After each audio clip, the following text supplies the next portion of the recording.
Hello বন্ধুরা, তোমরা কেমন আছো? আশা করি তোমরা ভালো আছো। ভগবানের আশীর্বাদে আমিও ভালো আছি। আজকের ব্লগটা সকাল থেকে শুরু করলাম। আমার গাছে দেখতেই পাচ্ছ কত সুন্দর ফুল ফুটেছে। আমার ভিডিওটি দেখতে থাকো, নিশ্চয়ই তোমাদের ভালো লাগবে। আর ভালো লাগলে আমার পাশে থেকো। দেখো সকালের কাজ সেরে আর ফ্রিজটা আজকে পুরো পরিষ্কার করে নিয়েছি। ফ্রিজে খালি পেপসিই ছিল, সবজিপাতি শেষ হয়ে গিয়েছিলো। সবজির বাস্কেটটাও ধুয়ে দিয়েছি, আর এই কার্পেটগুলো ধোবো বলে সব বার করে রেখেছি। আর দেখো রাত্রিরে বাসন মেজেছিলাম, সকালে বাসন মেজেছিলাম, সব বাসনগুলো এখন বাসনের জায়গায় গুছিয়ে রান্নাঘরটাকে পুরো গুছিয়ে নিচ্ছি। আর রূপমের বাবা এখনও ঘুমাচ্ছে, ঘুম থেকে ওঠেনি। আর আমি তাড়াতাড়ি করে কাজ করে নিচ্ছি।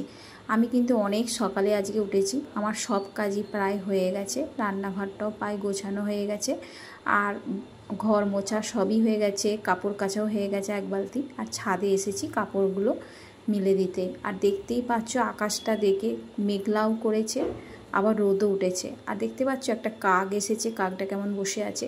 ও আমি আসলেই ঠিক আসবে, কোথায় থাকে কি জানি। আর আমি প্রতিদিন সকালে কাককে খেতে দিই, তো সেই জন্য ছাদে আসলেই ও ঠিক কোথা থেকে আসবে, আবার উড়ে চলে যাবে। আর গাছগুলো না আজ 15 দিন যাবৎ হলো গাছগুলোর না যত্ন করতে পারছি না।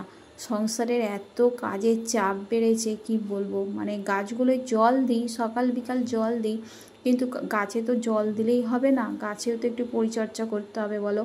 টবের মধ্যে গাছ, আর এদেরকে মানে 15 দিন অন্তর অন্তর একটু যত্ন করতে হবে, সার দিতে হবে। আর এই ঘুঁটেগুলো ছিল জানো তো, এই ঘুঁটেগুলো অনেক দিন আগে কিনে নিয়ে এসেছিলাম। এত শক্ত ঘুঁটে, জলে ভিজিয়ে রেখেছিলাম, তাতেও যেন নরম হচ্ছে না। আর এই কটা ছিল, আমি বলি তাহলে আজকে গাছগুলো পরিচর্যা করছি, মাটিগুলো খুঁড়ে আর ঘুঁটেগুলোকে টুকরো টুকরো করে দিয়ে দিলাম। ঘুঁটেগুলো খুব শক্ত। আর এত এখন গরম পড়েছে, গাছের টবের নিচে একটা করে বাটি দিয়ে দিয়েছি, বাটিতেও জল দিয়ে দিলাম, আর গাছগুলোর গায়েতেও একটু জল ছিটিয়ে দিলাম, তবে ভালো লাগবে। সকাল বিকাল দুবেলাই গাছগুলোর গায়ে জল ছিটিয়ে দিই, আর গাছে জল দিয়ে যাই। যা গরম পড়েছে।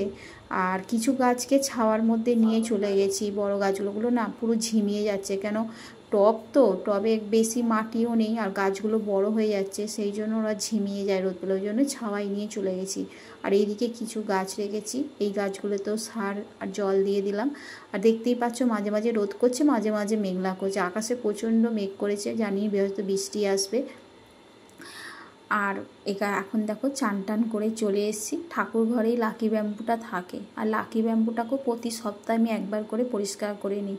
পাথরকুচিগুলোকে বার করে নিই, টবটাকে ভালো করে স্কচ ব্রাইট দিয়ে মেজে ঘষে পরিষ্কার করে পাথরগুলোকে ধুয়ে, আমি কিন্তু মানে ট্যাঙ্কির জল দিই না, আমি এই লাকি ব্যাম্বুটায় অ্যাকোয়াগার্ডের জল দিয়ে আর লাকি ব্যাম্বুটাকে ভালো করে ধুয়ে আর টবেতে বসিয়ে দিই। এইভাবেই যত্ন করি, গাছটা কিন্তু আমার পুরো তরতাজা হয়ে থাকে। আর দেখো সকালে পুজোটাও দেওয়া হয়ে গেছে, পুজোর পর থালা বাসনগুলোকেও আমি ধুয়ে রেখে দিয়েছি, দিয়ে আর একটু বাইরে দরকার ছিল বেরিয়েছিলাম। আর দেখো বাইরে কাজ সেরে আস্তে আস্তে প্রায় দুপুর 1টা বেজে গেছে। আর 1টার সময় এসেছি, রান্না হয়নি। ছেলে বলে মা আজকে আমাকে পাতুরি করেই দিতেই হবে। কি করব, ছেলের আবদার রাখতেই এখন 1টার সময় পাতুরি করতে বসছি। আর দেখলাম ফ্রিজে লাউ শাক ছিল, আমি বলি তাহলে লাউ পাতা দিয়েই আজকে পাতুরি। একটা ইউটিউবে রান্না দেখেছিলাম লাউ পাতা দিয়ে পাতুরি, এমনি তাহলে তোকে এই দিয়েই আজকে পাতুরি করে দেবো বলে দেখো সর্ষে পোস্ত কাঁচা লঙ্কা পেস্ট করে মাখিয়ে নিচ্ছি। আর 4 পিস কাতলা মাছের পাতুরি করছি। ছেলে বলে আমি দু পিস খাবো। ছেলের 2 পিস, রূপমের বাবার 1 পিস, আর আমার 1 পিস। আর বাকি কাতলা মাছগুলো আর যে চিংড়ি মাছগুলো অল্প ছিল, ওইগুলোকে দিয়ে কাতলা ভাপা করে নেব বলে ওগুলোকেও ভালো করে মাখিয়ে দেখো টিফিন বক্সে ম্যাগনেট করে, বা টিফিন বক্সটা ঢাকা দিয়ে মানে দেবো, দিয়ে এইগুলোকে ভাপা করব বলে দুদিকে দুটো কড়া বসিয়েছি। অনেক দেরি হয়ে গেছে, একদিকে ভাপা বসিয়েছি, আর একদিকে কাতলা মাছগুলোকে একটু জলে ভাপিয়ে আর কড়াইতে তেল দিয়ে এবার একটু ভাজা ভাজা করে নেবো। কেন দুটো কড়া না বসালে হবে না, অনেকটা দেরি হয়ে গেছে, ছেলের খিদেও পেয়ে গেছে, ছেলেকে খেতে দিতে হবে বলে তাড়াতাড়ি করছি। আর সত্যি কথা বলবো বন্ধুরা, আমি কাতলা পাতুরি এই প্রথম করলাম। ভাপাটা অনেকবার করি, খাওয়া হয়, কিন্তু সত্যি পাতুরিগুলো খেতে ভালো হয়েছিল। আমার ছেলে কিন্তু এই কাতলা পাতুরি আর ভাপা দিয়েই এই দিন ভাত খেয়েছে। ভিডিওটি এই পর্যন্ত, ভালো লাগলে আমার পাশে থেকো, আমাকে সাবস্ক্রাইব করো, লাইক করো, কমেন্ট করো।